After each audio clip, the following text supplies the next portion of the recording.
అర్హం. ఒక కుటుంబ యోగ్యతని పెంచాలన్నా ఆడదే. ఒక కుటుంబాన్ని ఈదులో పెట్టాలన్నా ఆడదే. ఒక్కొక్కరిని ఒక్కోలాగా చూడాలన్నా ఆడదే. రక్త సంబంధాన్ని ప్రేమతో, బాహ్య బంధాన్ని ద్వేషంతో చూసేది ఆడదే. అందుకే ఈరోజు మానసికంగా ఆడది అనారోగ్యం పాలవుతుంది. అత్తింట్లో అడుగుపెట్టామంటే అందరి కష్టాలని, బాధల్ని అవగాహన చేసుకుని తన దగ్గర ఉన్నది తను మనసారా ఇప్పివ్వాలి. అదే ఆడది అమ్మగా మారుతుంది. అందరినీ అర్థం చేసుకుని, అవగాహన చేసుకుని అందరినీ సమభావంతో చూస్తుంది. కుటుంబాన్ని అంతటినీ తల్లిగా మారుతుంది.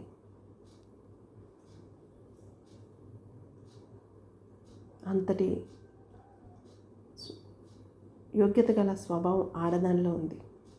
ఈనాడు మనం అయిన వారిని ఒకలాగా, కాని వారిని ఒకలాగా చూస్తూ, రక్తం పంచుకున్న పుట్టిన వారిని ప్రేమతో ఆదరిస్తూ, బయట నుంచి వచ్చిన వారిని ద్వేషంతో చూస్తే అక్కడ చూసిన వారి శరీరమే పాడవుతుంది. కానీ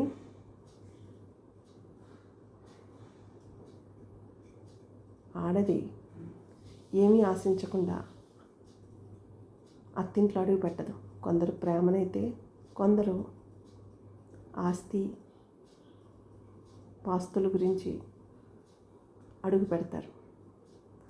అలాంటి వారికి ఇంటా బయట కూడా ప్రశాంతత ఉండదు. అదే అందరినీ ప్రేమతో, సమభావంతో ఉన్నదాన్ని నలుగురికి పెడుతూ తను తింటూ, ఎదుటివారిని అర్థం చేసుకుంటూ అవగాహనతో ఉన్నవారు ఎదుటివారు ప్రశాంతంగా, ఆరోగ్యంగా, ఆనందంగా ఉంటారు. ఆ స్వభావం ఉన్నవారు ఆనంద ఆరోగ్యాలతో ప్రశాంతంగా ఉంటారు. అంతటి యోగ్యత ఆడదానికి ఉంది.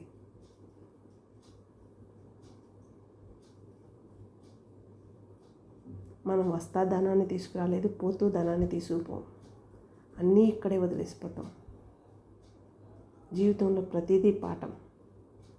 ఎదుటివారు మనల్ని నిందిస్తున్నారు, అసహించుకుంటున్నారు అంటే మనం గత జన్మలో చేసుకున్న తప్పొప్పులే ఈనాడు వారి రూపంలో శిక్షిస్తున్నాయి. ఆ శిక్షను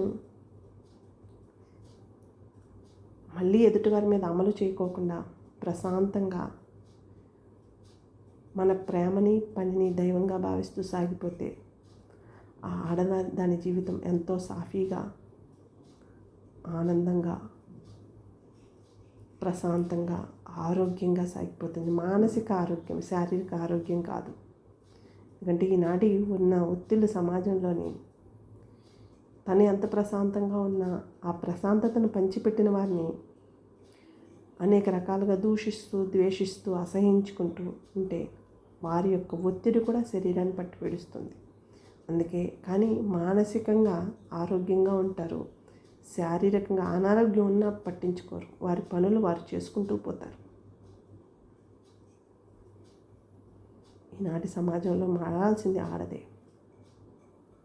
కన్నబిడ్డలను ఒకలాగా, బయట నుంచి వచ్చిన వారిని ఇంకొకలాగా చూస్తే రేపు మన బిడ్డలు మనల్ని ఎలా చూస్తారు?